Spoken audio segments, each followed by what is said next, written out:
Welcome into DC On Screen, a podcast about the DC Universe properties being brought to film and television.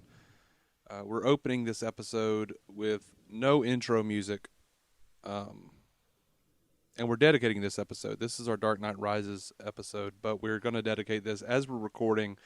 The news just broke that Leonard B. Robinson, some of you may know him, he was the subject of a viral video that's been going on. Been going around the internet for a little while now.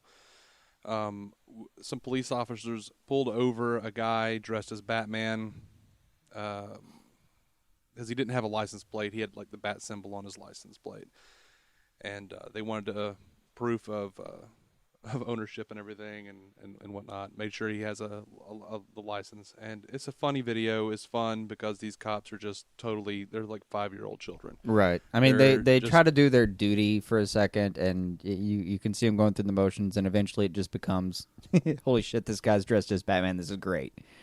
And he does. He has a realistic costume. He's got a realistic Batmobile. They call him Route 29 Batman. Yeah. And so the video they're he's cooperative and everything, and he identifies himself as Lenny, and they get pictures with him, selfies and whatnot, and a couple other cops kind of pull up and talk to him, and this is a guy that goes to children's hospitals and tries to make those kids' lives brighter by having Batman show up, right? And news just dropped that he was unfortunately killed. As a car accident on the side of a highway. Yeah. It's honestly just kind of bummer news because as much as we love these characters, this is a guy that actually used that character to, head to a children's hospital and do some real good. Yeah. This guy was... And did so on a consistent basis, apparently. Yeah. So, as far as I'm concerned, this guy is Batman. Right. It's, you use the vigilance of a bat to do good. Fuck, you're the bat as far as I'm concerned, dude. Yeah, and, we're about to get into a review of a movie that we very much loathe. Right. Because the main character in this movie he stops being Batman. He just stops being Batman. But a dude like this, though, this real life dude, I mean, he doesn't go around fighting crime, but he's doing what he can to make children's lives better. And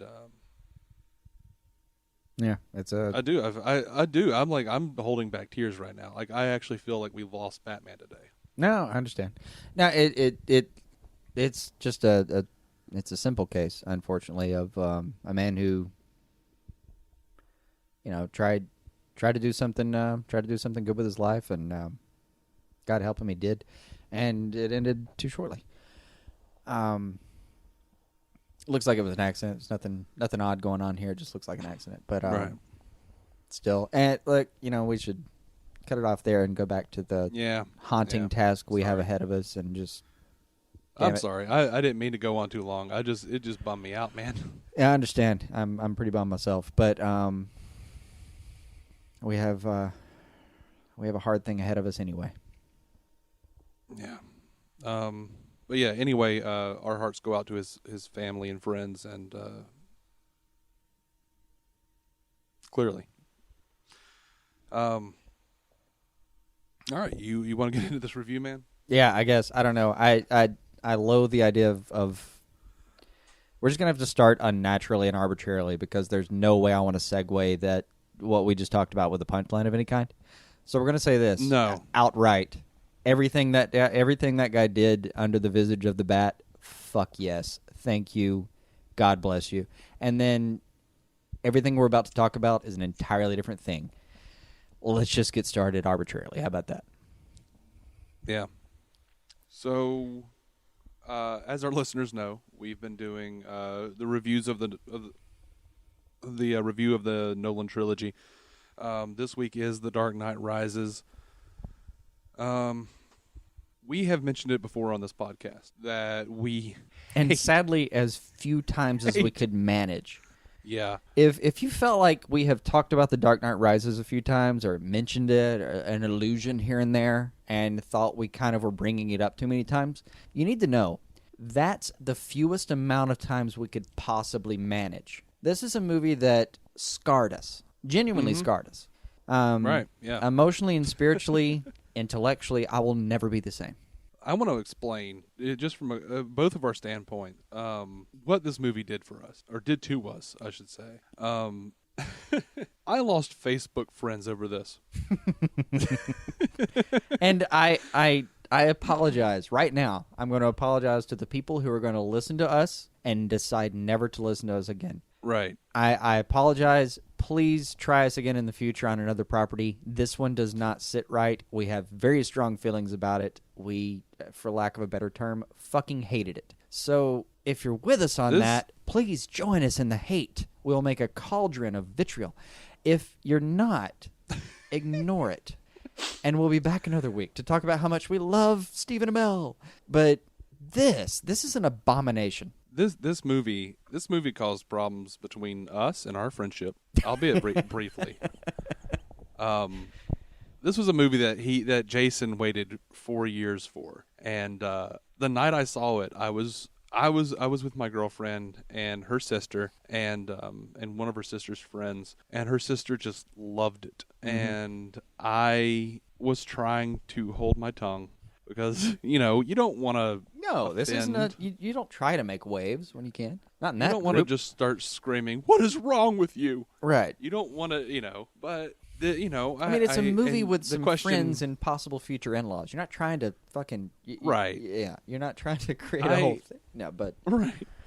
I am a huge Batman fan, avid Bat fanatic, and they all knew this, or at least my girlfriend and her sister knew. And, of course, the question had to come up, like, what did you think of this movie? Now, I avoided all spoilers before going into this movie, and I actually, I was so pissed off because I'd seen the trailers, and I knew the cast listing, and I knew enough of Nolan to know where he was going to go with this for a lot of it. And I actually wrote it down. I was like, I'm going to do an exercise. And I wrote down all of these things that were going to happen in the movie that they hadn't said were going to happen in the movie. And I gave it to my girlfriend. I was like, don't read this until after we're back in the car from the movie. She was like, okay.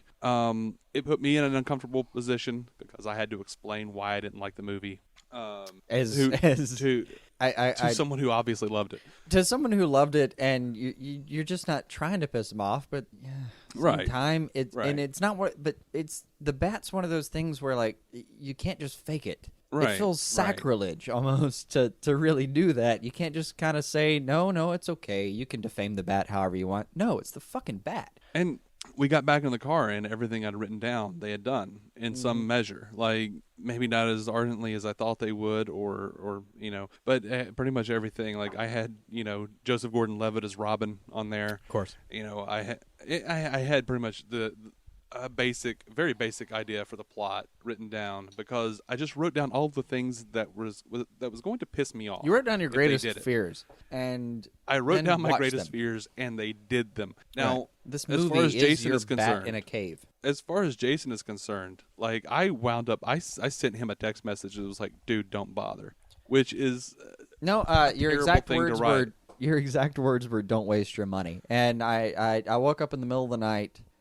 Which became the beginning of the morning because I ended up telling you, dude, I've waited 4 fucking years for this movie. I don't want to hear your review. I don't want to hear your take. I don't want to hear anything. I want to go and watch the movie. Right.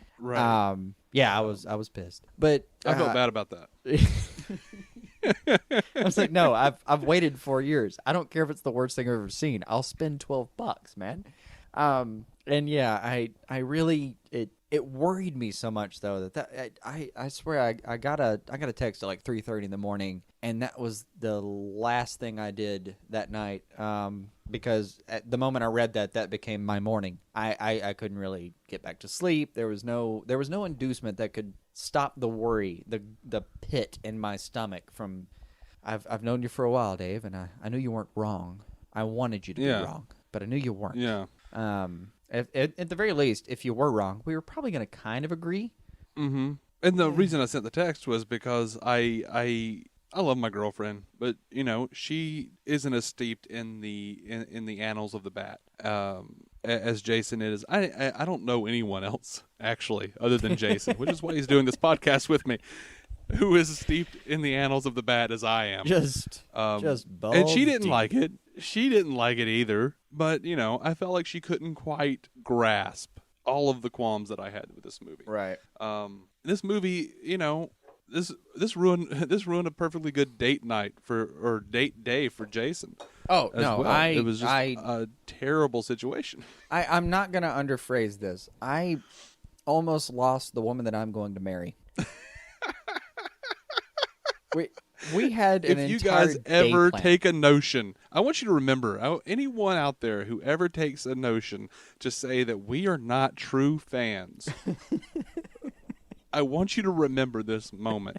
Jason nearly lost the woman he is going to marry because of a bad Batman movie. Right. And a bad movie would have done nothing. I'd have made fun of it. We'd have had a great time. No, we had a whole day planned. We were gonna watch this movie first. It was a whole freaking day. There was a vineyard and a whole wine tasting and a whole dinner. No, we had a whole thing planned. Obviously there was a wine tasting and a vineyard. It was a very drunken day planned, but it was only a drunken night. It was a whole day. Leading to a drunken night. Yeah, and you were gonna leading need those to booze. a drunken night. And it was going to be great, and we were going to have a good time. And, man, I watched this, and I spent the rest of the day fielding questions about, are you okay? What's wrong? What have I done? Like, seriously, are you okay? And I was shell-shocked. Honestly, shell-shocked by what I just watched. Because I really did. I spent the entire time watching the film just almost petrified, genuinely petrified, because I couldn't believe that this was actually what was happening, and I kept thinking it was going to get better, and it didn't. The only time I've had an experience like this was I watched The Sopranos every week, man. Every single season, every single week, I was there. Yeah. I didn't have. Forgive me. I think it aired on Showtime. I didn't have that premium channel. I found friends every week. I made friends with people that I knew had premium broadcasting so I could watch that damn show. Mm-hmm. And then I get to the end, and it was one of the more traumatic experiences I ever have. It's to this day when someone plays Don't Stop, I still fight the urge to punch them in the face for many reasons, but mostly that one. And this is the only thing I can compare to it. That kind of build-up. That years and years of let's see where this goes to absolute. It's a whimper. It's a whimper on a good day. Mm-hmm.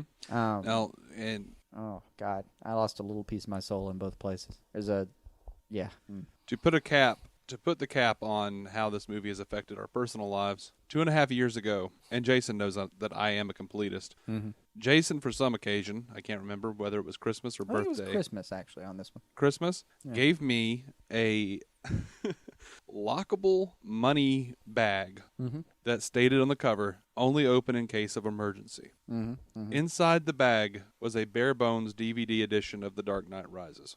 This was Jason's attempt at finding some humor, some silver lining. Well, in what we've experienced. I knew it would bother you that you have Batman Begins and Dark Knight. I do. And it would bother you to some extent that you didn't own that. But I knew that if you had the full version, I bought the $5 bin version of that movie. Yeah. I have the special edition of that. That's how serious I am about this. I have the special editions of Batman Begins and The Dark Knight, of course, and the $5 movie bit because I was unwilling to spend the money on it. Like, no, that was $5 you could not be bothered for, but I went for it.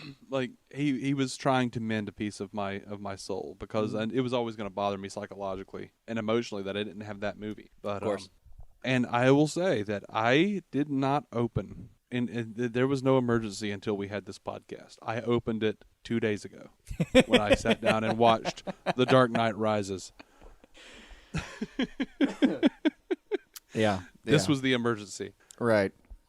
It would have taken nothing less. This is a movie that was written by, the story was by David S. Goyer and Christopher Nolan. Screenplay was by Christopher Nolan and Jonathan Nolan. obviously directed by Christopher Nolan. Do you have the actual? How much money did this movie make? I just want to know. I want to know because I want to be angry. Honestly, no, I don't have that figure, but so help me, I'm gonna find it. You just keep talking there. I'm gonna make this happen. Yeah. Jeez. Okay, I found it. You got it? By the way, The domestic- apologies. Totally something we should have had. Yeah, sorry. Domestic total gross for The Dark Knight Rises was $448 million. $448,139,099. The production budget was $250 million. Yeah, that sounds right, though. Worldwide, it grossed $1 billion. $1,084,439,099. Okay, I'll give us this as a species. The Dark Knight, the budget was $185 million, and it grossed total box office $1.005 billion. They, what was that, nearly doubled, well, not quite, but significantly increased the budget to $230 million. And the box office take was $1.084 billion. Mm-hmm. So This thing has an 87% on Rotten Tomatoes, a 78% on Metacritic, 8.5 out of 10 on IMDb. Okay. Horseshit, I say. All right, let's just start this out. Let's just dig in and start this out with a simple question. Mm-hmm. How? Now, the long version of that question is, how in all of the fucks did you find this movie watchable? Not only, like, the movie is boring. The movie is a pain to get through. No, and it's just a little bit longer than The Dark Knight, but The Dark Knight was it was constantly climatic. It was you were always right in the middle of the action, and you always felt like you were getting to the last scene, and that would all mean something now, and then found out that there was more scene. And here's the funny part: if you've listened to our Dark Knight review, you're going to be fascinated with how you're going to find me describing The Dark Knight as though it was the holy fucking grail, because compared, it damned is. Sure enough, though. Yeah, you we find both agreed. We both agreed The Dark Knight, for whatever flaws it had, was the best live-action interpretation of Batman that we had seen or we have ever seen so far. So far, yeah. Of Batman. They went from that to what is the worst on-screen interpretation of Batman ever, including animated, including anything else you could think of. Well, the animated is generally far and above the movies at this point. Oh, sure. But take an average. This is, well, yeah. But I'm thinking of Super Friends too. Sure, it's worse than Super Friends. It's worse than Batman and Robin. Now people are going to be pissed at me for saying that. This is why I lost friends on Facebook. But this is well, it's not completely reason, but that's a long story. This is that's a long story of interpersonal turmoil that doesn't fit the show. Go ahead. Right. So these are, man. I boil it down to this. The reason The Dark Knight Rises is worse than Batman and Robin because, well, I mean, it was just as implausible in most cases. But the thing that puts it over the edge is he was still Batman in Batman and Robin. He doesn't quit being Batman in Batman and Robin. He's Batman. Is it Batman in a multicolored neon world that's completely implausible and doesn't adhere to the laws of physics? Sure, but he's still Batman. The Dark Knight Rises, though. This asshole took off 8 years. I gotta give it that. And this is our biggest problem with this film is that the Bat takes off 8 years, and then the problem immediately following it is when the movie's done, he takes off for I don't know his lifetime. Ever. Yeah. That's oh man, come on. That's not only is that not the Bat, that's not even Bruce Wayne. Yeah. No version of it. I did. Anyway. I was curious. I really was. I had to. I watched a special feature on The Dark Knight Rises, and the filmmakers, David S. Goyer and Christopher Nolan, they're talking about how the interesting thing to them was when they first started on Batman Begins, how do they make Bruce Wayne a relatable, likable character? And the way to do that is to make him someone you care about. And then, for some reason, they decided that means that he can't be Batman at the end of this. Like, to complete his story arc, they actually describe Batman as an addiction for Bruce Wayne. And it's a self-destructive addiction. Like, this is where he's fueling all of his anger. This is where he's pushing all of his rage from his parents dying into becoming Batman. And for him to truly have an arc and truly move on and grow as an individual, he has to be looking for a way out. That was evident in Batman Begins. It was a major theme in The Dark Knight when he's trying to, as Jason put it, bird dog Harvey Dent's girl. And it is a major theme here, but he can't move on. Now he, like, as they put it, like, now he's, like, the woman he wanted to spend the rest of his life with is gone, and now he's doing nothing. He's not being Batman. He's not being Bruce Wayne. He's nothing. He doesn't know how to move on. He doesn't know how to get over that. And when this opportunity arises, when he sees, that Bane is here in the city and that all these things are happening, he's like, okay, well, I got to be Batman again because I'm so angry over Rachel. But of course, the whole point is that he finds someone else. We're supposedly led to believe it's Miranda Tate. I knew it was Talia the entire time. As soon as they cast what's her face as as Miranda Tate, I can't remember her name, Marion whatever. They cast her. A time-honored tradition in this show, getting people's names wrong. I know it sucks, but hey, I'm getting endeared to it now. But I'm looking at her and I'm going, oh, that's Talia. If that's anybody, that's Talia. I don't know who this Miranda Tate is. And then there was a little bit of a little voice in the back of my head going, you thought Rachel Dawes was somebody too, but she wasn't.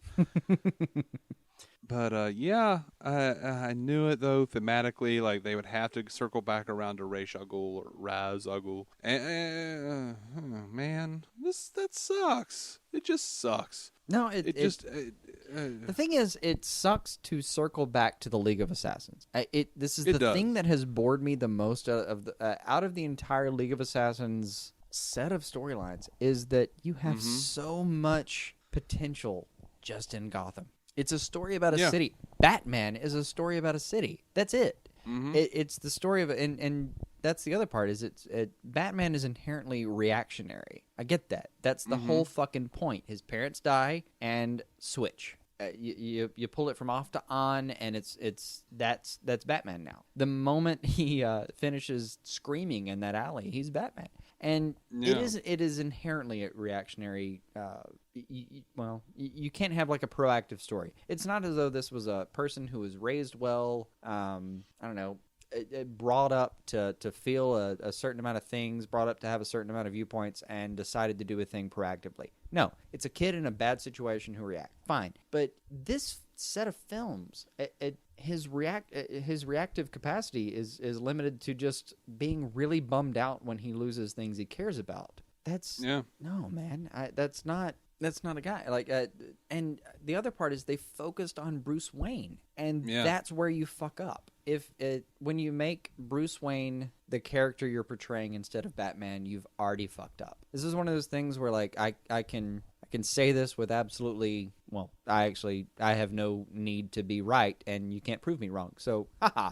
But I can say this and be absolutely sure of myself. If you're making a Batman product and you decided to make it a Bruce Wayne product, fire yourself. Yeah. Now, I mean, I'm not saying that they shouldn't ever dive into who Batman is under the cowl. I'm not talking like that's what they largely did in the first one with Keaton and that Tim Burton did. They, Bruce Wayne acts a little quirky or whatever, and then you have Batman, and Batman doesn't speak, and Joker stole the movie.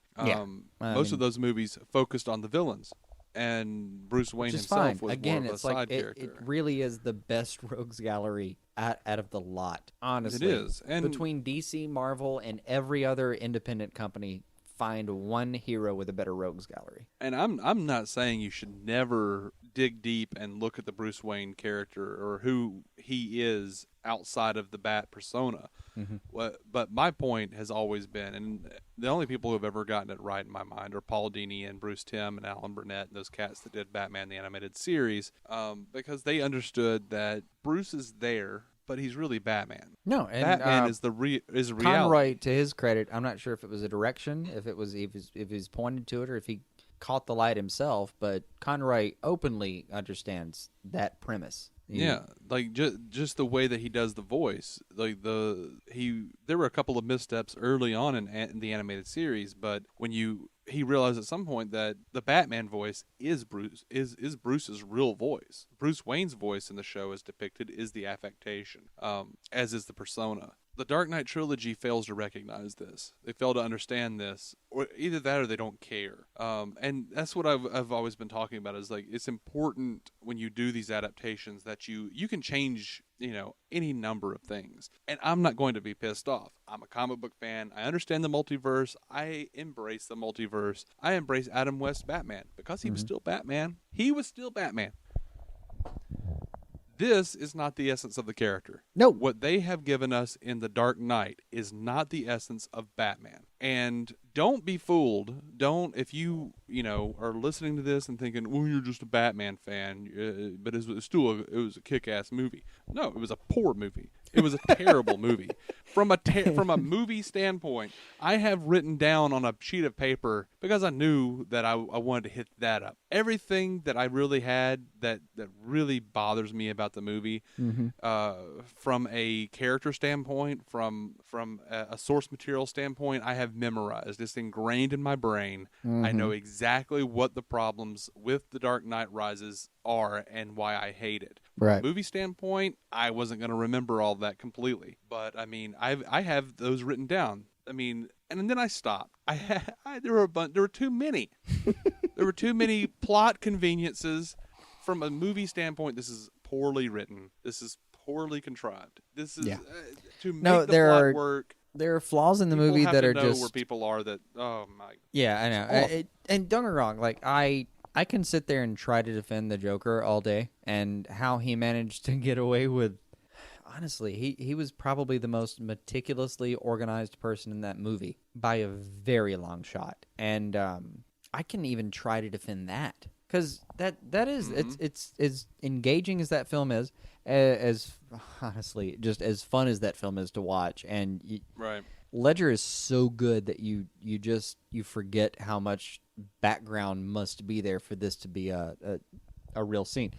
This thing, it has nothing like that, and no, I don't mean to take away from Oldman and Levitt here. I don't think they were doing a bad job. I don't think Gary Oldman and Gordon Levitt have ever done a bad job. It was a poorly devised film, period. On the bat level and the part where it's supposed to be a two and a half hour story that you can pay attention to, all of them are bad. Yeah, I will say Tom Hardy is bad. I'm not even sure it's Tom Hardy. The weird thing on his face, I don't know. He just he I will say he was bad. He overacted to compensate for the fact that you couldn't see his freaking face. Yeah, that's true. But that's not even the point. Who cares about Bane? I mean, terrible version of Bane, by the way. Right. I mean, And one of the biggest grievances I have with the film is that No Man's Land has so much potential, and you chose to do the worst version of it I've ever heard. And Nightfall had so much potential as a movie, and they chose to do the worst version of it they could possibly imagine. I know. They really did. They took all of... And this is what ends up being the legacy of... what cracks me up about it is that, like, I can talk about the legacy of the Nolan films, and what they were trying to describe was the legacy of The Dark Knight.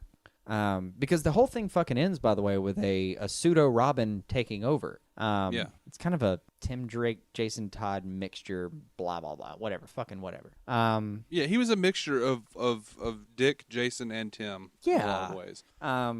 Because Dick in the comics did become a cop at some point. Whatever. But what it ended up being was... It ended up being, a cheap, like, dollar store knockoff of the parts of all of these stories. Everything from The Killing Joke to No Man's Land to Nightfall. Any of these things, they were exploited for the parts that would get them through a film. And don't get me wrong, if you had exploited The Killing Joke by shooting Barbara Gordon or sending Gordon through or sending Jim Gordon through a maze of terrible horror.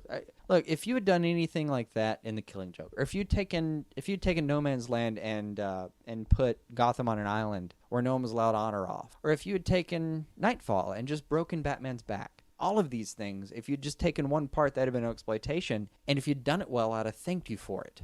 This was molestation. This wasn't even you touched all of the naughty parts of all the things I love, and you fucked them.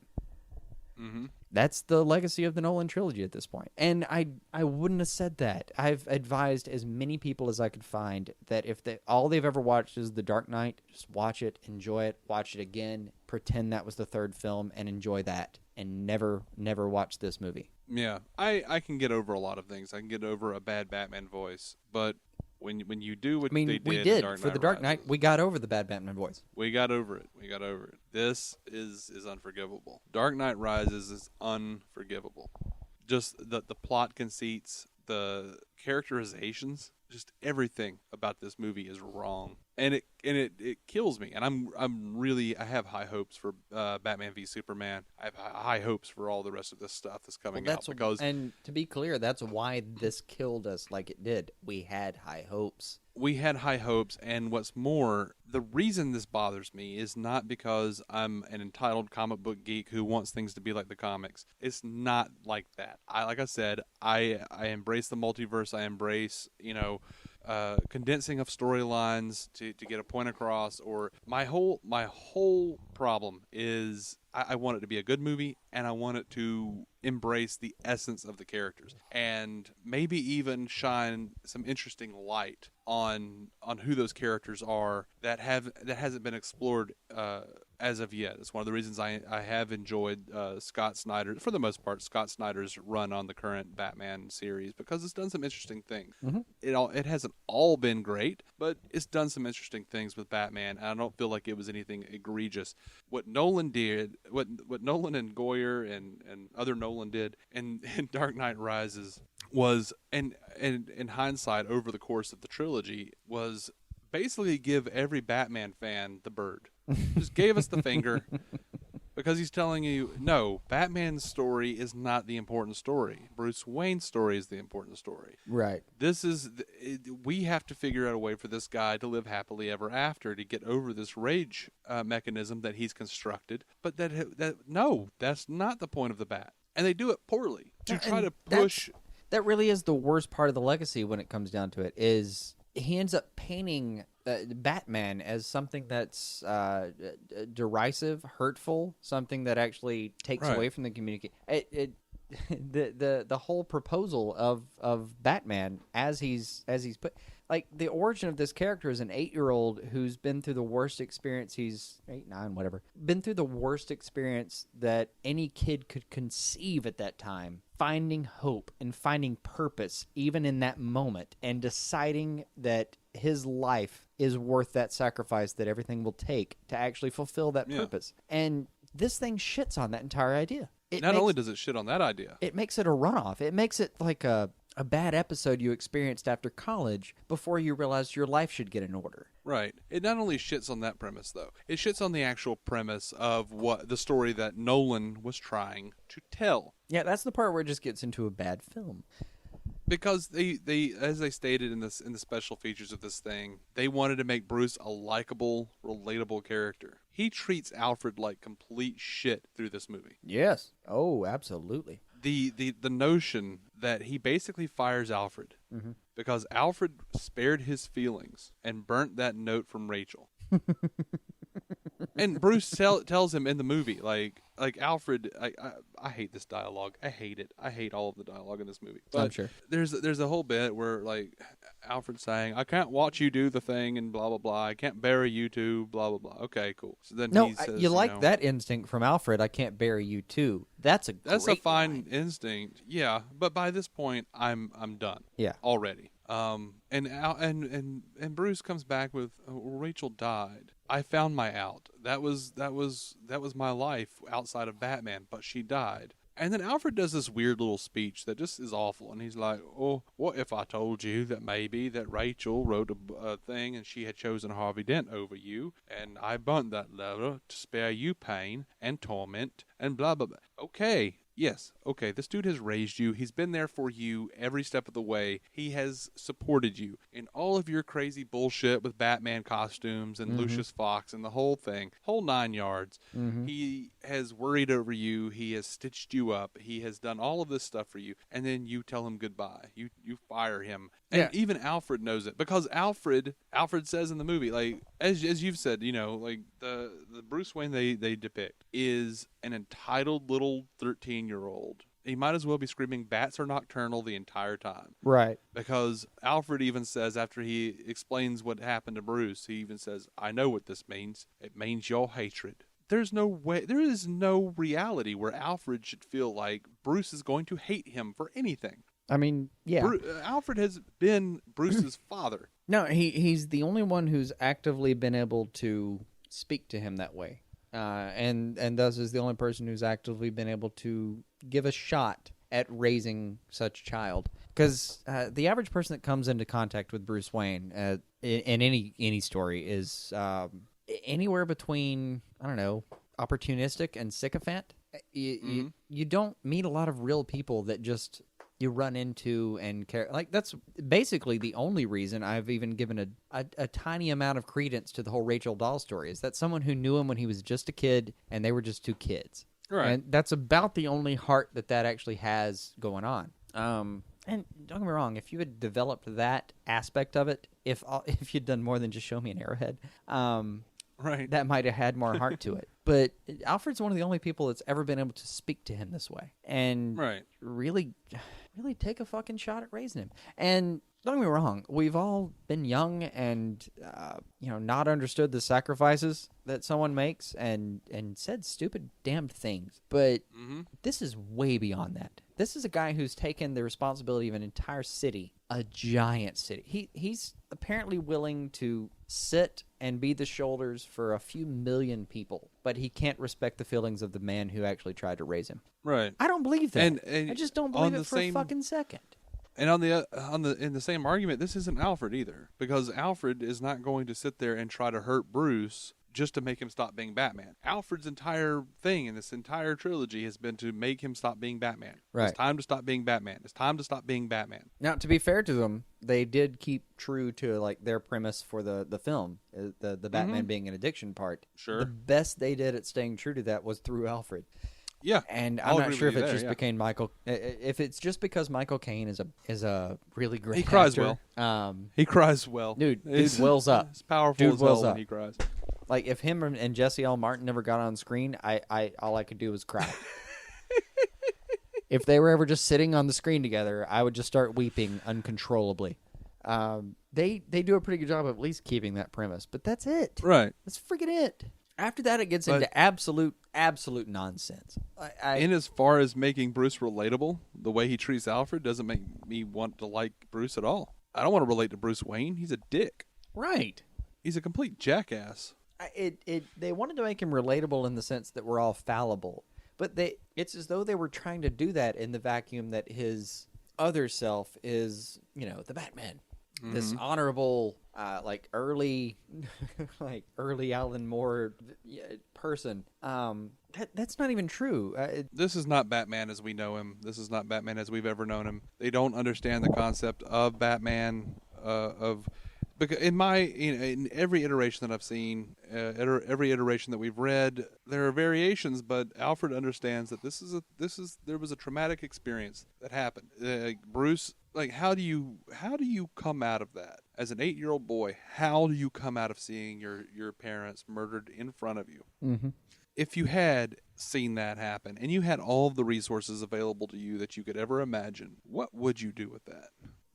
That's what Bruce is doing. Is every fantasy that that any kid who's ever lost a parent to a violent antagonist has ever thought of, like I would imagine, if you're a kid and say your mom was killed by your violent father maybe your dad was or your mom, whatever, was in like the army or the military of some sort and was killed in action. You lay awake thinking about that kind of stuff. You wish that you had all of the resources. You wish that you could stop this sort of thing from happening. No, Alfred understands why Bruce feels the way he does and supports him in that, even if he is kind of there to say. But Alfred also knows Bruce well enough to know that he's not going to stop. So he just tries to guide him and hope for the best, but also knows that Batman is needed. Batman has done so much good for the world, but this never was that Batman.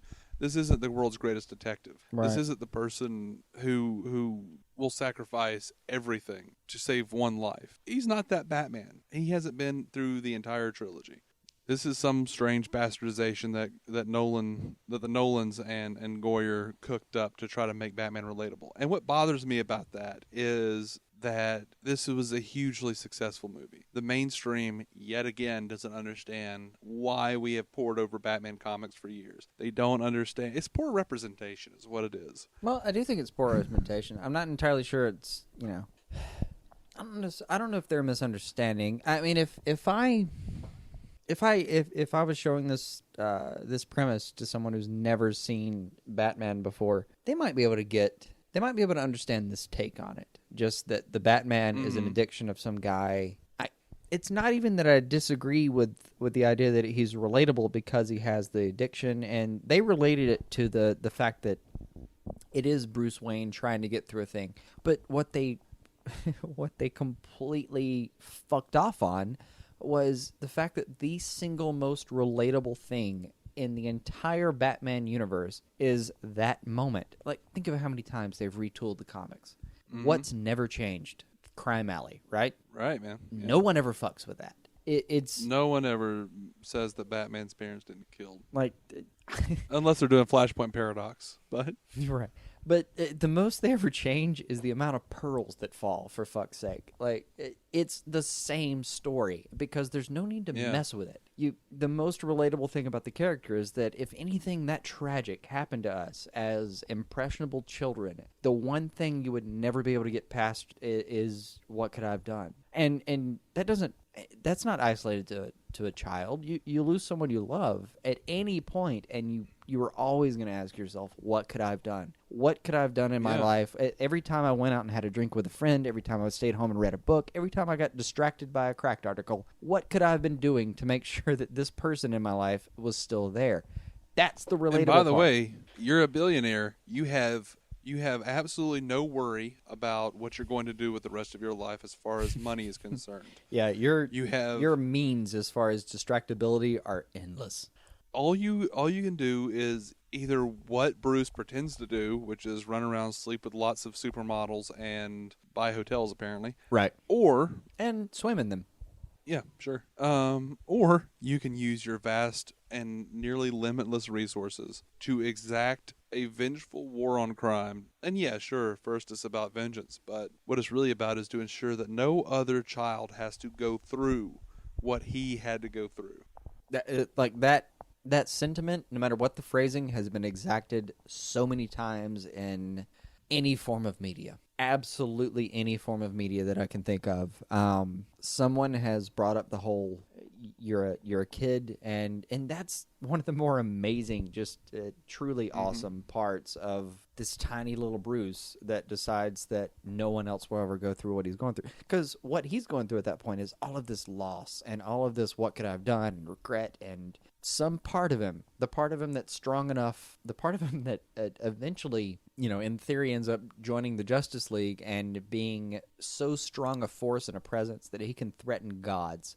That part of him, the seed of it, is that little bitty bit that says, I'm never going to let this happen to anyone else. Right. And it starts with a tiny city, tiny on the cosmic scale, that little city, but that instinct, that's important. It is. It's incredibly important. And to be clear, this is the son of Thomas Wayne. Thomas and Martha Wayne were good people. Thomas Wayne was a person who wanted to save Gotham. He wanted to save the world. He wanted to help everyone. More terrestrial means, sure, but yeah. Yeah. Well, Thomas didn't have the same trauma that Bruce did. And Bruce, stood there and watched the two best people he knew get murdered in front of him. To be clear, the night that the Waynes died, there were 3 fatalities in that alley: Thomas, Martha, and Bruce. Right. That's the And only one birth, good depiction the of the birth character. of Batman. It really, that's the meat, man. That is the protein of this entire dish. Is just it's that death, that child's remorse, that forbearance of everything that's come before them, that discipline for what will be before them after that. That is the meat. And that's the important part. Is we've stressed this more times than I can count at this point. Bruce Wayne is the mask. Indeed. And him dying in that alley is an important part of that being the mask. I think we've pretty ardently expressed the conceptual problems with the Wayne character, with the Batman character in this film, and indeed the entire trilogy. Sure. I don't know what over ardently means. Superfluously. Can we... Yeah. Sure. Now, okay. Like I said before, though, the movie is poorly plotted. Poorly plotted and plotting. It it's there are oh man. Okay, so I don't remember why. I just watched this thing. I don't remember exactly why Gordon goes down into that sewer grate. Oh, it's some weird alley scene. I honestly, but I forget. I really do. He goes down there and he gets taken down and dragged to Bane. And Bane, as he is, looks at him and blah blah blah. Okay, well, does a very oh, why did you bring? Like, why are you here? I was talking to you. The thug thinks he's talking to Gordon. Right. I was talking to you. You have led. He's the police commissioner. Why would you bring him here? Right. You panicked. You have killed 3 people now. What? Okay. So, to escape death, Gordon wakes up just enough to jump head first into or roll side first, I guess, into, sewage, raw sewage. No, the only word that could be accurately employed is plummet. He plummets into sewage. And the guy who's left standing says, "Well, I mean, we'll never find him now. I mean, he could be at any outlet. He could be swept in the body could be swept into any outlet." Sure.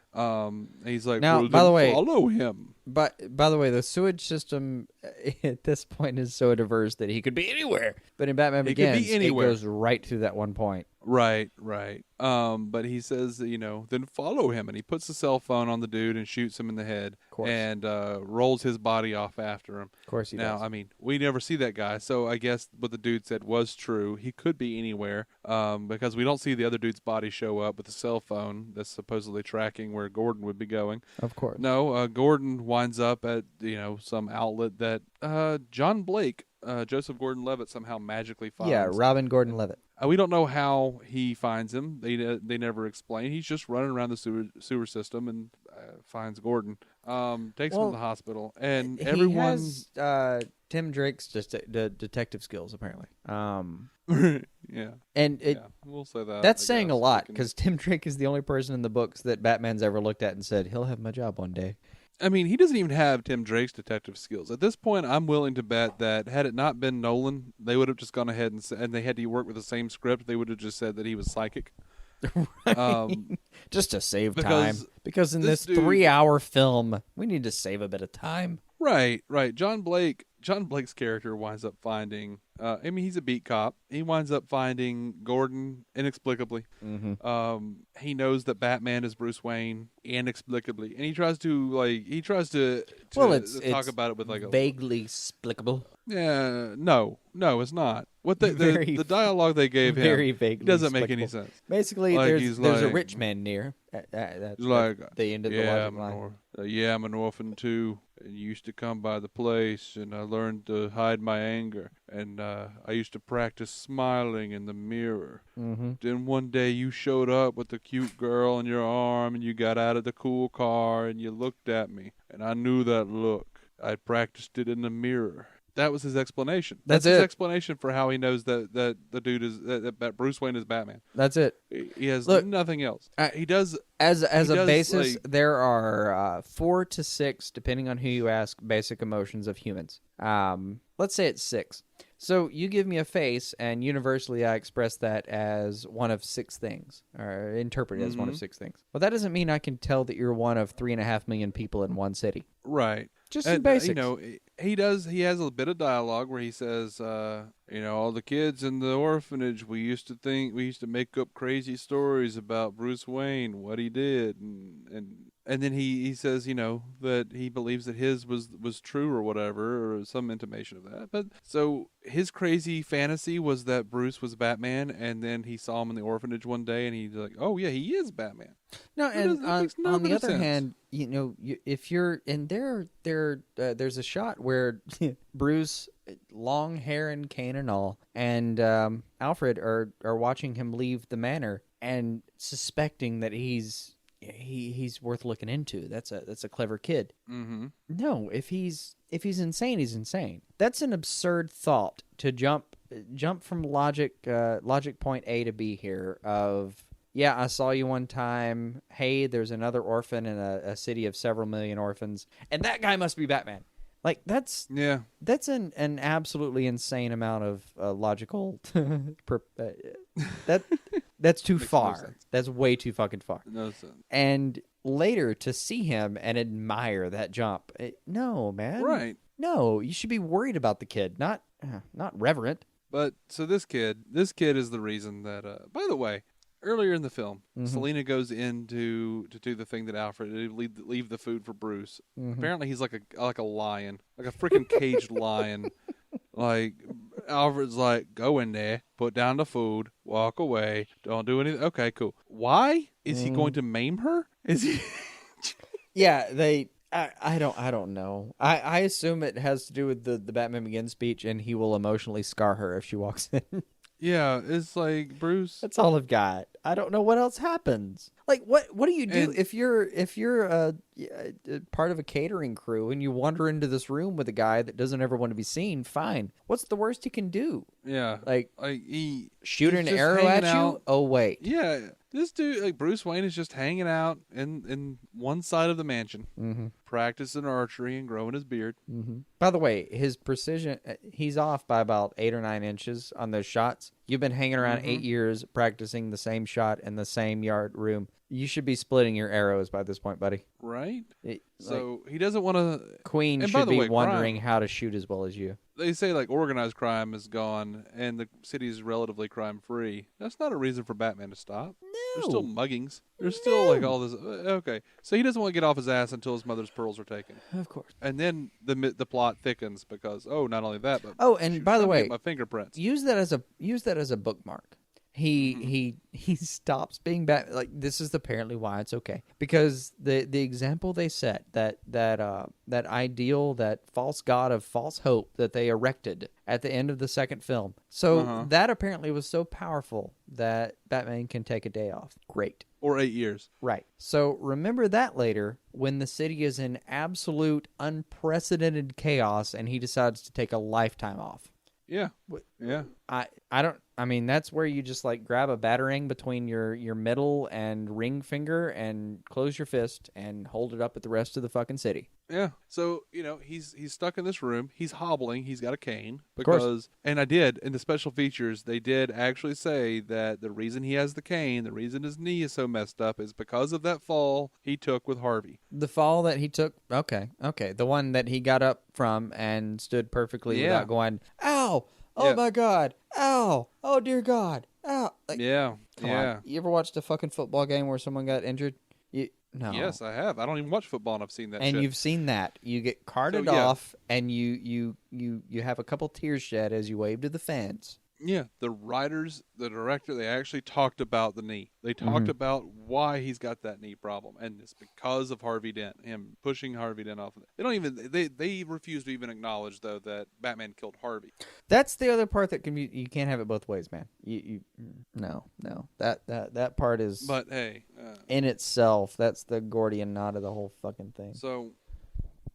So with Selina Kyle and running off with his fingerprints and his mother's pearls, and with John Blake coming to the mansion, well, it's time for Bruce to get out. Bruce decides he's going to leave the mansion for the first time in however the hell many years. And he goes to Lucius, and Lucius wants to show him the new things that he's been accruing. And all of that culminates in Bruce being like, oh, well, I need to go to the doctor and I need to figure out some shit. Because he's got new stuff and I want to be Batman again.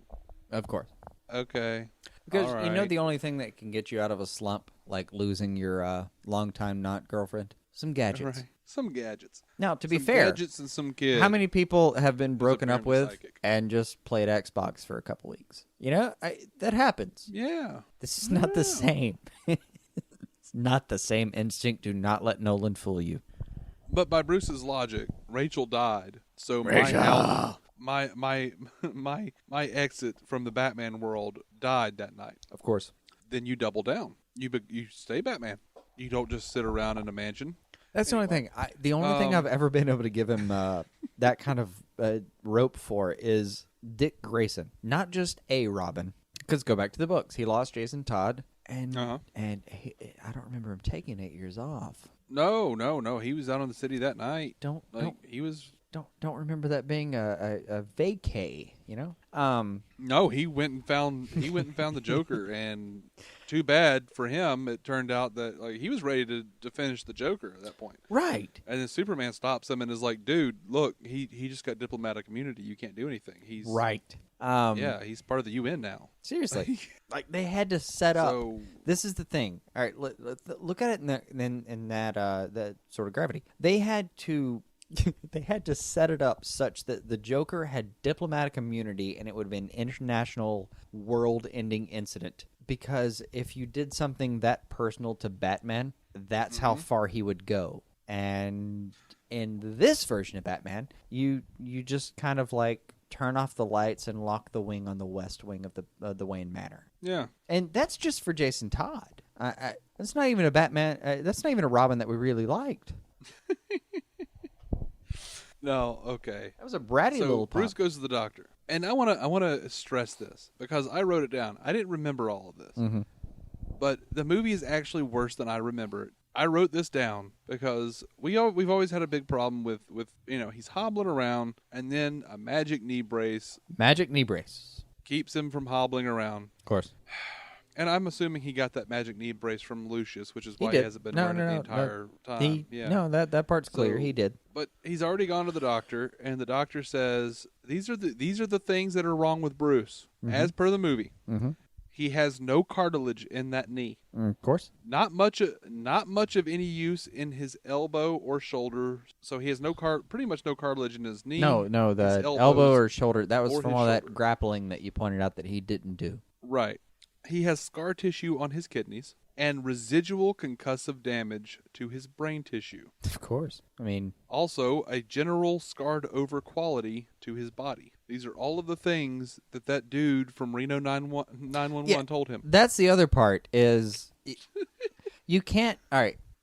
One of the problems of Batman as a character... hold on. The very fact... Sorry, I'll let you finish in just a second. Go for it. The very fact that they cast that dude from Reno 911 as his doctor. Thomas Lennon. Yeah, Thomas Lennon. A man I love dearly. Who is, by all accounts, a fine actor and fine comedian. He's the fact that they cast him as Bruce's doctor. Pleasure to my life. One of those guys that just every time I see him, I think, oh, fuck yeah, Thomas Lennon. Let's do this. The fact that they cast him makes me feel like they were trying to tell me it was a joke. Right.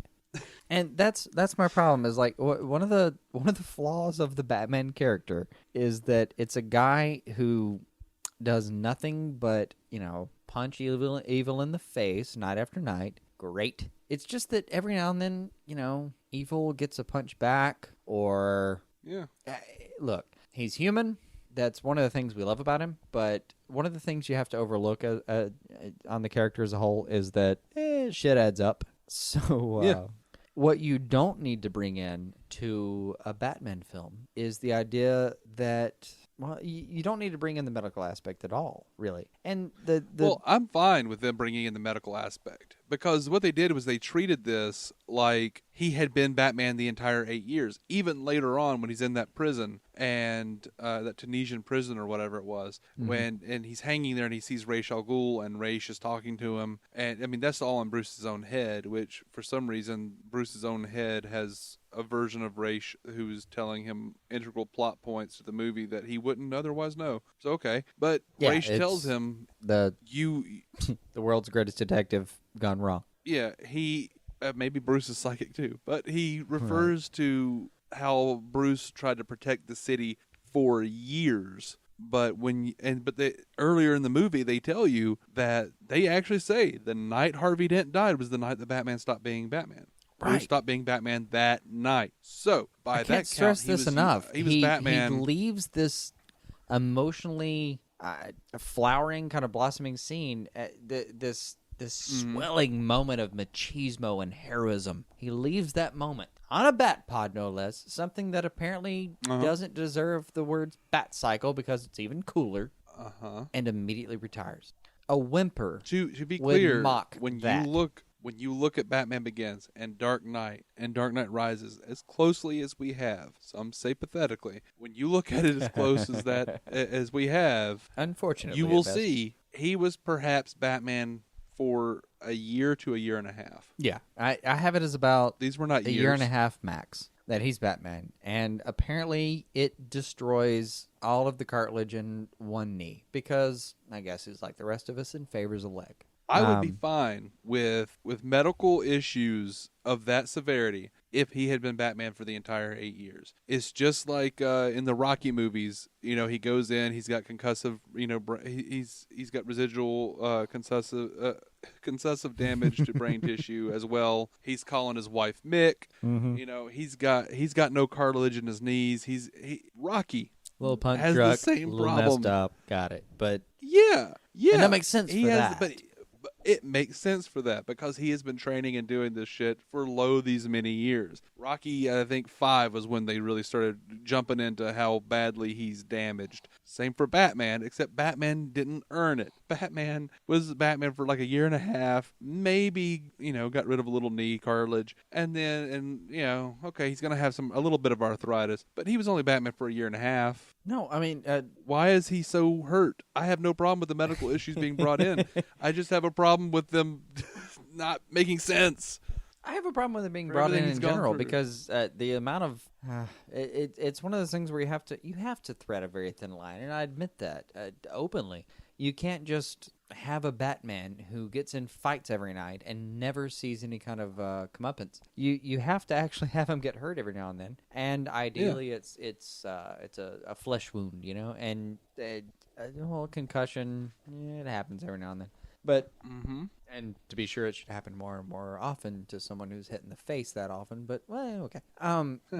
There's so many things though about his armor, his style, his just strength as a person that you can use to talk yourself through when it's been a few years and he's been Batman and he seems to still be like the smartest person on the Justice League and just way ahead of the curve, and he's the kind of guy who you pull out a weapon and for God's sake, in the Legion of Doom, this freaking Lego movie that's about to come out, the way I understand it is Batman's the one who sees the whole thing coming. Like, this is an understood concept of the character, which means that it cannot be a character who's had too many fucking concussions. Brains don't work that way. So you either have to kind of give me that. It's all about suspension of disbelief. You have to give me that. I don't know. You can eschew the entire subject and just kind of not deal with it. The problem, though, is when you bring it up in a medical aspect. He literally puts an X-ray on the wall and shows me everything that's wrong with Batman's character concept. And I don't care if it's Thomas Lennon, a man whom I love dearly. I don't care if it's him. It's still ruination. Yeah, it's still Christopher Nolan giving the fans the finger. It's still bad. It's still not the character.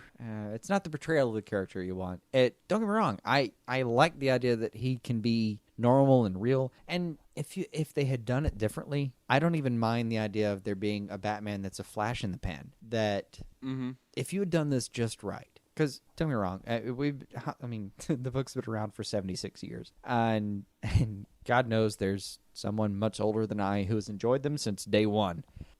It's a character that is supposed to be a little bit timeless, and it's a human, so you can't always have that aspect of it aging, and you have to be able to reinvent and go and keep it believable. And look, there's flaws, but if it was a flash in the pan character you were trying to portray, where it is a guy who shows up, does what he can, king and country and all, and just his fucking body gives out, that's fine, but you didn't set up anything around that. They thought they did, but they didn't. They set up Alfred to be a guy who's constantly telling him not to do it, such that Alfred's punchline in the end is basically, I told you so. You set up Selena Kyle as someone who inadvertently wanders into his life. You set up Two-Face, of all people, as someone who trusts him just long enough to make a couple of decisions and then entirely betrays everything he's ever thought was important.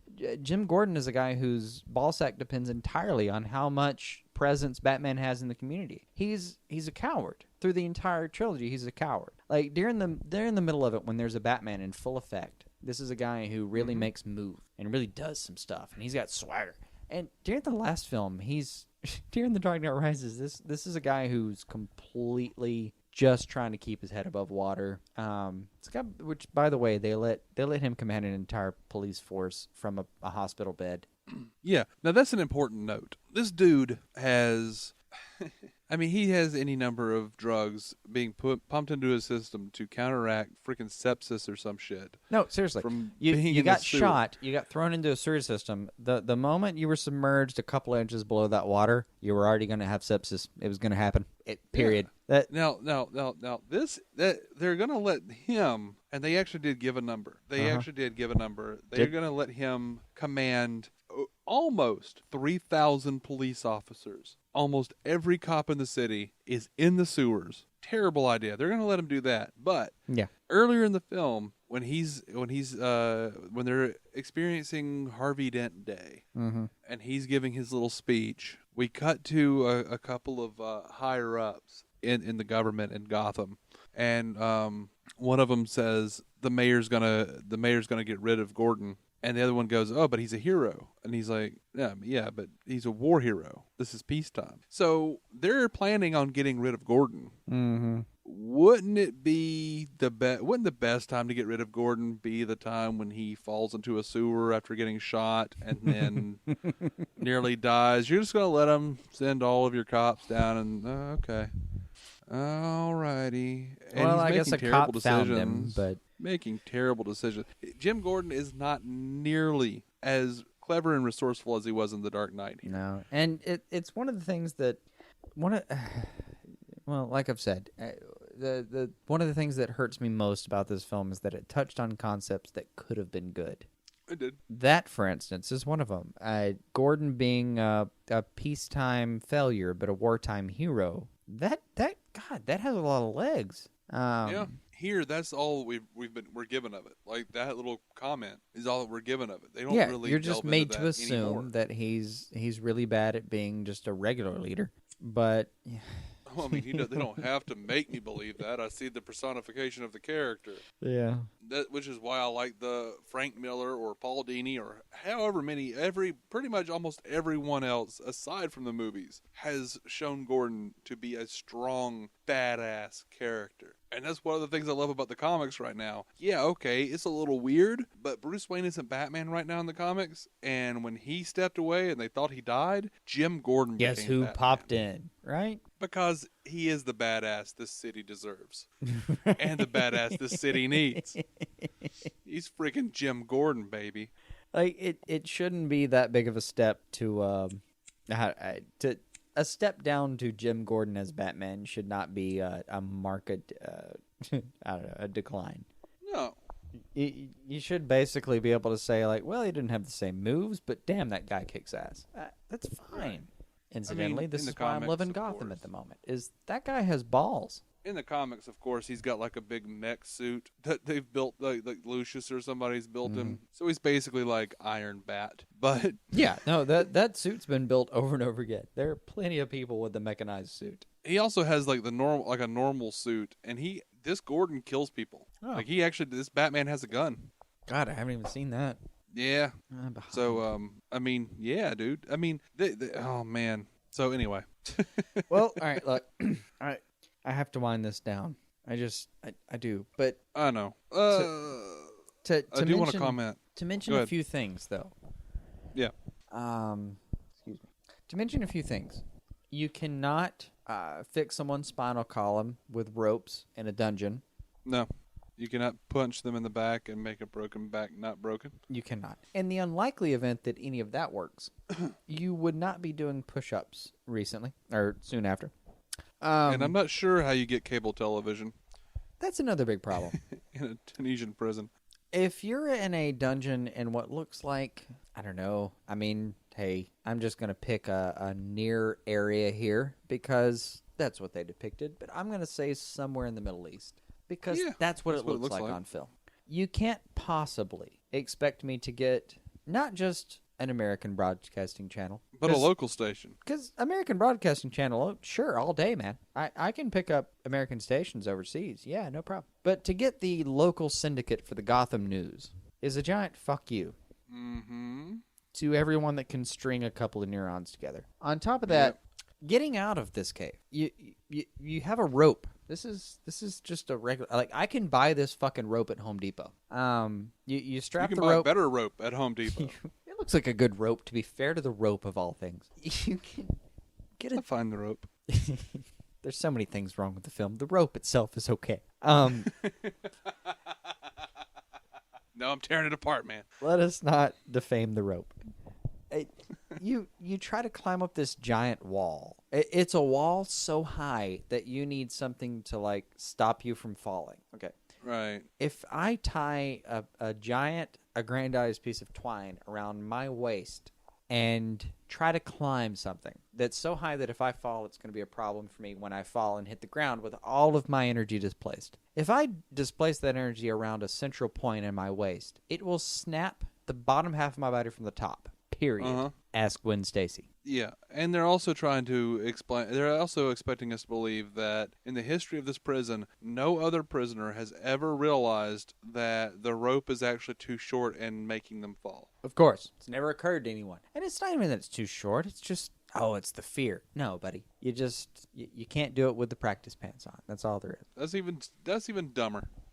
Of course, like it is. if the rope was even slightly too short, that would be kind of an interesting angle. But I wouldn't imagine that no one else had figured that out. And I would imagine if someone did, it would be Bruce and not some like prisoner who's decided just to stay there his entire life and then tell Bruce. Yeah, no, that part. The part where it's Bruce doesn't bother me. The part, even where it's a doctor who's decided to spend the rest of his life there, I suppose doesn't bother me because I just don't, in the midst of this film, I don't have time to be bothered by his personal background.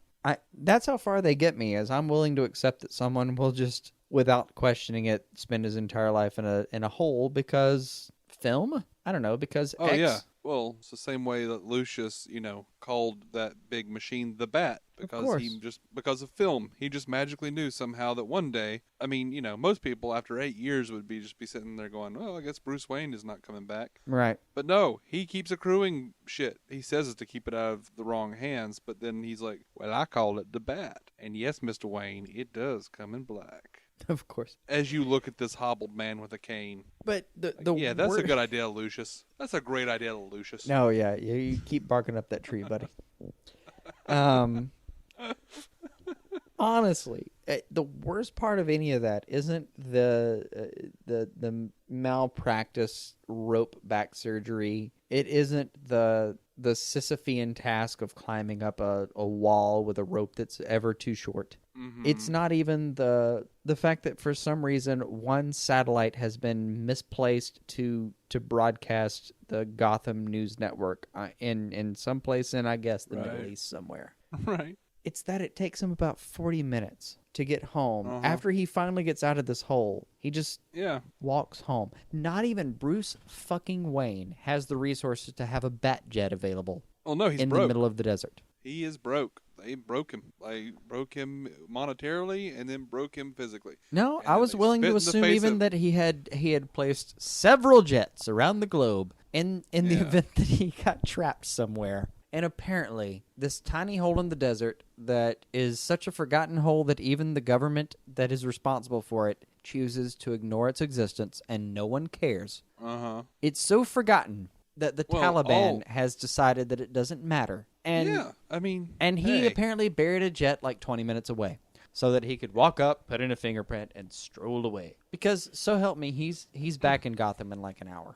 That's a good call, actually. That's a good piece of headcanon, man. Because you wonder, like, all methods of transit are off in Gotham. You can't get anywhere. You can't get out of the city. Mm-hmm. Somehow Bane gets out of the city to go talk to Bruce twice. Yeah. And then comes back. So, hey, you know what? Bane and his crew got Selena to get Bruce's fingerprints. So he's probably just using a Wayne jet. Yeah, probably. The same one that Bruce uses to get back. I don't know, man. It's all stupid. It don't make any sense. It makes no sense. You know what he's not using on the Wayne jet? The autopilot. That's true. Yeah. Because apparently... By the way, when that doesn't exist. When did Bruce become so smart? And he hasn't proven to be very smart. Like about half the time. In No, this movie, is the guy that they said actually sonar. Oh, yeah, like a... yeah. But yet he knows how to work a back computer after many years. He knows how to track down Selena Kyle. He has those detective skills, and apparently he knows how to create a software patch for a freaking piece of machinery he's laid eyes on maybe twice. Mm-hmm. Oh man, just the conceit of Alfred wanting Bruce, he never actually tells him what cafe that is, and yet there's Bruce at the end of that movie sitting at that cafe on just the day that Alfred happens upon it. Yeah, just that day, as though there is no call for either for Alfred Miranda Tate has to been sleep. going to that cafe every single day, or Selena and Yeah. Bruce have gone to that cafe every single day right until that meeting happened, and then I guess they never came again. They never talked. The guy who raised you is like 5 seats over. Mm-hmm. Go talk to the fucker. It's Right. almost more likely that all of this happened, that he set up Selena with the ghost, he set up the autopilot, he did all of that, and it still somehow failed. It's almost more likely that Alfred is hallucinating Bruce later. No, my personal theory is that Alfred has slit his wrists and taken some painkillers, and this is the last thing he sees before he dies. Not coffee. Because at the end of this movie, he's standing in front of Bruce's grave crying because he failed him. So, yeah. But no, the filmmakers have come out and said, no, that is Bruce. That all happened in the story. Bruce and Selena are all right. Okay. So once again, you take away the one bit of joy I could get out of this movie. Seriously. An ending like that would have made more sense than... Again, we get back to... This is going to sum it up, I hope. This is both a flaw in the character's design and a flaw in the film, hugely. The films. How does a man who loves this city that much, after watching its infrastructure die, its politics die, its executive branch die, after watching its citizens just live in fear, the few that were still on the island, all of this happens, and you basically take out a couple of guys and think your job is over? Yeah. This is a city that doesn't know how to get from A to B. There isn't a world in which people still on the island, aren't looting rapists, because apparently that's what you become if you're still on the island. You immediately go loot to the home of the richest person you know. I was led to believe after this film that you abandon all sets of morals that you've ever been taught, and those people are the only ones left. It's an island full of jokers. What the fuck are you doing fucking off to a goddamn cafe in Italy? I'm going to go through this list that I have written down real quick, and you're free to talk about it at will. But I got to get this out of my head. The Batman chase sequence when he's on the bat pod and then like leads the cops away from Bane and his men, and they get into that alley, and then the freaking bat flies out. Mm-hmm. Best chase sequence I've ever seen in a movie ever. That actually was badass. I loved it. I loved that. so much. And they even brought in like the bit where like the older cop sees the Batman like from the Dark Knight Returns, and it goes, "Oh man, you're in for a show tonight, kid." Like, yeah, okay, that was probably, he's like, oh my gosh, that was awesome. That's kind of fun though. What you've said is like this is a terrible movie with one good chase scene, and what you said in the previous movies is this is a good movie with a terrible chase scene. Yeah.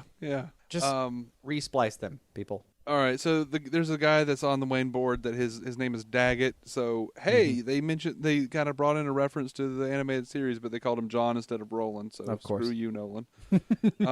Why can't you give us what we want? I know. This guy's a whiny piece of shit, though, and he exposits way too much about the clean slate. Like, every time Selena's talking about it, she's like, you know what I want? And he's like, the clean slate? The program where you put in your name and you put in your date of birth and it wipes you clean, your record's clean. He says it like 3 times. Yeah, normally when you're an officer, like you're not even a detective, you're not even a task force leader, you're just an officer, and you're obsessed with an idea that's that conspiratorial. Right. They fire you or put you on administrative leave. They don't let you question active suspects. No, that didn't happen. And by the way, the clean slate is a stupid idea, and there's no way it would actually work in the real world. You couldn't have that software. And they even make fun of Selena for even believing in such a ridiculous thing. The man who doesn't have a clean slate. They make fun of what? They make fun of Selena, though. They make fun of Selena for the fact that she didn't believe in that. And then it actually turns out to be real because Batman bought the damn thing. Yeah, and because gives it he's to her. The greatest hacker of all time, suddenly. Oh, man. Selena and Bruce on the rooftop fighting. He's talking to Selena afterward, and he said, and she's gone, and he says, so that's what that feels like, in the Batman voice. That was retarded. I'm sorry. That was the stupidest thing I've ever seen. And the weird part is, if he had done it in the Bruce Wayne voice, I'd have thought it was fucking great. Yeah. Only tweak you'd have made. If he'd just said it in a normal voice, I would have been delighted. Gordon, even in his drug-addled sepsis state, has no reason to randomly make John Blake a detective. Just doesn't. No, it's akin to like, honestly, it's akin to being in a heavily medicated state in a hospital bed, and you see like your sister, and you just like stroke her face and say, "You're an angel. You're Michael, aren't you? Coming to visit me to make me feel better." Like that. That's what that feels like. Yeah. At no point is it made clear or reasonable that Miranda Tate would want to sleep with Bruce Wayne. Of course especially not. Given her the reveal at the end. Makes no sense. Also, as I remember us mentioning before, if she really wanted to hurt him, didn't they have sex? Yeah. Like, isn't there a point where you have, Bruce Wayne's penis somewhere near you? in a relatively fragile state? Yeah. Bob at John that Blake. thing. There's a bit where John Blake kills a bad guy who's rigging explosives. He kills him with a gun, looks down at the gun, and suddenly becomes disgusted and throws the gun. I'm like, you're a freaking cop. You are a cop. Mm-hmm.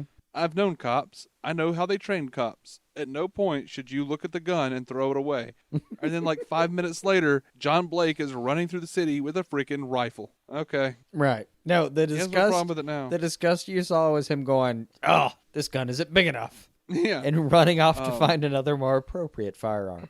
There's a bit where they show the president of the United States giving an address about Gotham, and he calls Gotham our greatest city. That's right up there with that R. Kelly song from Batman and Robin. City of Justice, City of Peace. No, none of these things are true of Gotham. Sorry, I know you guys, I know you Nolan guys all wanted to make Gotham the greatest city so that you could make Gotham like the end-all, be-all corrupt place in the world, but there were more corrupt places. I'm sorry. There were more corrupt places that you could have punished other than Gotham, and punishing Gotham is not going to save the world.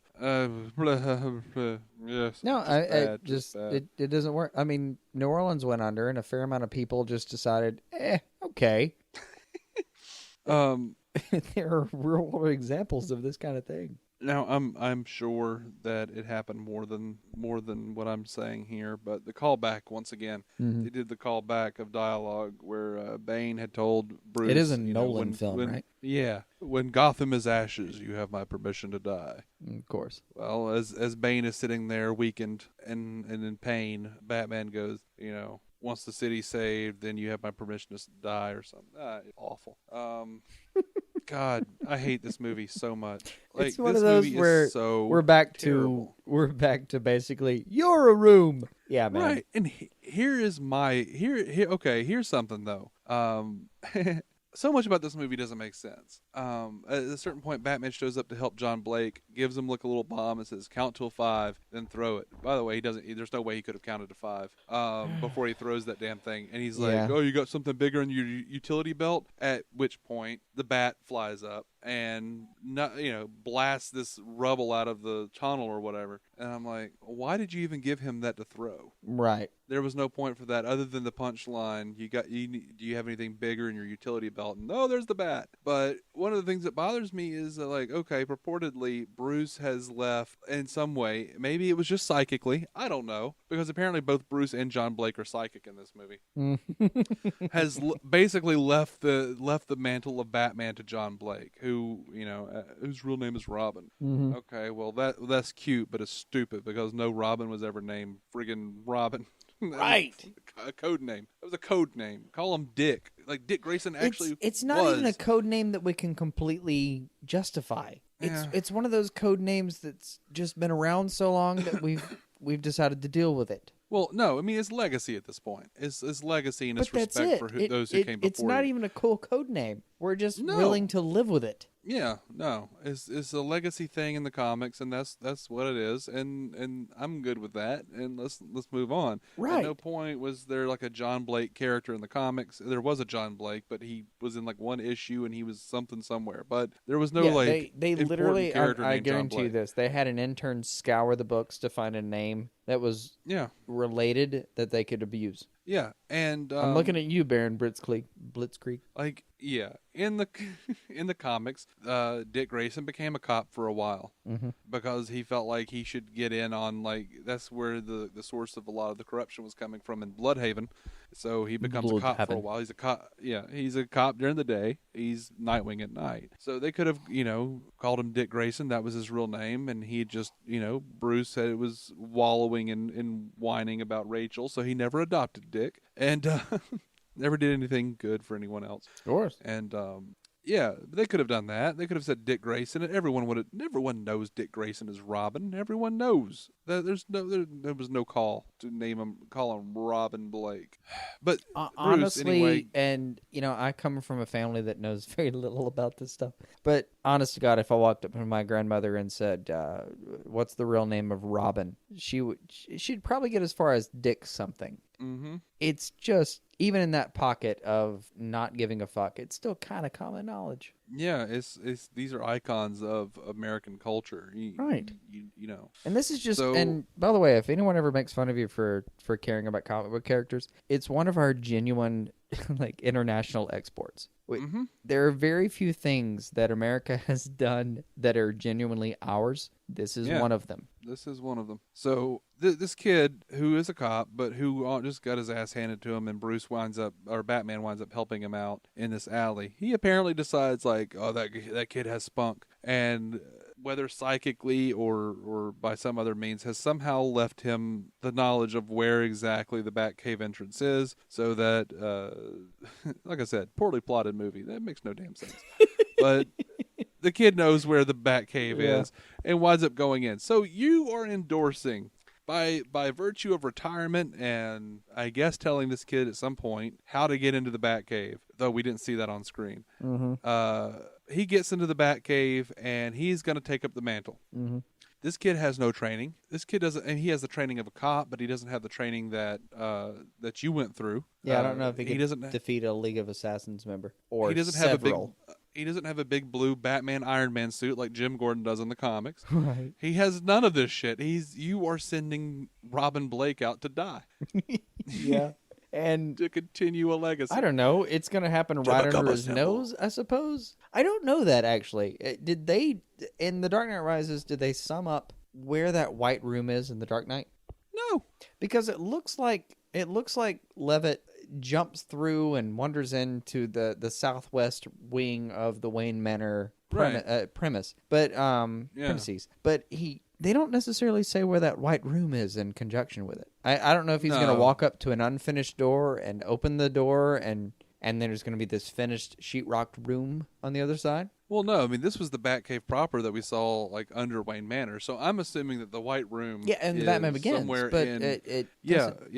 Well, no, it was in... It was in Dark Knight Rises as well, because Alfred, there's a point where Alfred walks in, and exactly one time he looks in one room and goes, "Master Bruce," and then deduces that Bruce has somehow gone into the Batcave. So he goes over and plays a little thing on the piano, goes down to the Batcave, and sure enough, there's Bruce, and he's like, "You haven't been down here for years." Why would you automatically assume Bruce was down? Okay. But yeah, there's like a Batcave. It's not the White Room. It's got, there's like a thing. There is a thing in the water that rises when you walk out into the water. The thing rises, and there's the Batman suit inside. There's a multiple screens, a computer system, and all of this other, like, there's an armory down there and all that. A place for the Batmobile, the whole 9 yards. So I'm guessing that the White Room is somewhere in Wayne Enterprises, because at some point Lucius does go in there. Okay, yeah, that's true. Yeah. It's such a focal point of that second movie, and there's no proper cave involved. They're building brick for brick, even though the cave wasn't even... Brick for brick. I don't know. Hammer for hammer. Just the way it was. Farnsworth for Farnsworth. All right. So hopefully we have, to some degree, adequately explained why it is we have such unending vitriol for this massive chunk of shit of film. Just this... what you mean to say is I hope we've increased your enjoyment of the movie. Honestly, I'm hoping you're outside burning your DVD right now. No, I don't own that DVD. I bought that for you as a joke. I put it in a fucking locked case, and I forgot about it. And intended to forget about it entirely until we decided to do this review. I forgot about it as much as the disgruntled neurons that I have at my disposal would let me. I'm not saying you, I'm saying the audience. The audience should go out and stop telling everyone that you love the movie, because you look stupid. You know what? No, that's wrong. At this point, and... go tell everyone you love the movie. Go tell them it was great. They're never going to watch it anyway. This is the trick. Go tell them how great the previous films were and how just Batman's a badass, and they'll put their ass in the seat for Dawn of Justice. And that's the important part. I can get behind sitting down for Dawn of Justice. That's about it, right? And even then, and this is the scariest part of it, like I'm not sure if it just plays to my internal narrative or what, but I feel like the Dark Knight Trilogy was so bad that they decided when they wanted to start an entire DC storyline with, God, what is it, like a dozen movies now? They started like with soups because Batman had been sullied. And I'm almost sure that the way that actually played was that Batman had previously been used. They were going to start with Superman, make sure that worked, and then they were going to adjunct to the whole thing. I get how it probably actually worked, but part of me really suspects that you knew that had gone wrong, and that wasn't the character you wanted to portray, and you wanted to give it time before you did anything else. So you put on a Superman character who Brandon Routh did his best with, but... There were rumors that they were going to go ahead and do like straight up Justice League, but without Bruce Wayne. It was going to be Joseph Gordon-Levitt, because his star power was rising exponentially at the time. So they were like, well, of course we're going to carry over from Dark Knight, and it'll be JGL playing Batman. But and there were real. There were a lot of fans who really wanted that. They were fans of the Dark Knight trilogy. They weren't fans of Batman proper. Well, the problem I have with it is that I don't have a problem with Gordon-Levitt playing Batman. I don't either. I just don't want him to be Robin Blake. Yeah, I don't have a problem with... If you had told me that kid was Bruce Wayne, I'd have rolled with you. I really would have. If you had told me he was Dick Grayson, I'd have rolled with you. If you had told me any of the shit you actually told me, I would have told you to fuck your face. Because that's what you deserve. Yeah. It didn't work. Yeah. Anyway, we gotta go. This is ridiculous. This is gonna be so long. I know. You may have to cut the part where we mention how ridiculous it is. I don't know. I'm pretty okay with it. You're just gonna leave that? I don't know. I'll see. Just fill it out. But fill it anyway, that don't wraps go up all our Nolan on it, but just fill it out. That wraps up our what's the name of the Dark Knight Rises. Just for posterity's sake, just do that one more time. You know what? I'm gonna leave that in because I want it to be clear. Like now that it has been recorded for posterity, how much we hate this movie, and I'm gonna do my best. My brain is already rejecting even the title of the movie. Mm-hmm. That wraps up our review on The Dark Knight Rises, the third and thankfully final film of the Christopher Nolan Batman trilogy. We are DC On Screen. We are proud members of the Giant Size Network. Giant Size Team Up Network. You can find us on iTunes. You can find us on Stitcher, and importantly, DCOnScreen.com. If you're looking for a Marvel podcast that's similar to ours, though I've been told not as vitriolic. I Go check out think our they friends. have more hope in general. They have reason. Yeah. If they What we've seen on screen and what they've seen on screen are entirely different products at this point. yeah. I don't know. I might be a more optimistic person on the whole. Right. Our friends Matt Carroll and Jeff Randall do the Marvel Cinematic Universe podcast. Go check them out. They're a lot of fun. We are going to roll on out of here. I think we're doing a part 3 for DC movies that never happened next week here in the dog days of summer, where we're just itching for some kind of content to keep us occupied here. Oh, see, that's not true though. What's not true? Well, if we're itching for anything, it's the thing we're most excited about at any given point. Bottom line is we could from day to day. Right. No, we could talk for an hour about a fucking episode of, pick an animated property. That's true. Any one of them. Good. Anything true. From Young Justice to Batman the Animated Series, and we can make this shit work. But next week we're going to talk about DC movies that never happened, part 3. Because we've talked about a lot of that other stuff. Apparently, being argumentative there for were no even reason. More things that the WB deprived us of. Yeah, or saved us from. All right, until next week, guys. Until next week's news episode and DC movies that never happened, part 3. Keep some DC on your screen. We're clearly going to, and none of them will be directed by Christopher Nolan. God willing. Hallelujah, hallelujah. Take it easy, guys.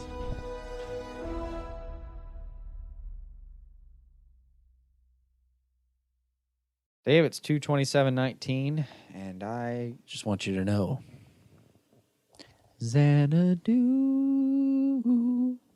With the Lucky Land Slots, you can get lucky just about anywhere. This is your captain speaking. We've got clear runway and the weather's fine, but we're just going to circle up here a while and get lucky. No, nothing like that. It's just these cash prizes add up quick. So I suggest you sit back, keep your tray table upright, and start getting lucky. Play for free at LuckyLandSlots.com. Are you feeling lucky? No purchase necessary. Void where prohibited by law. 18+ terms and conditions apply. See website for details.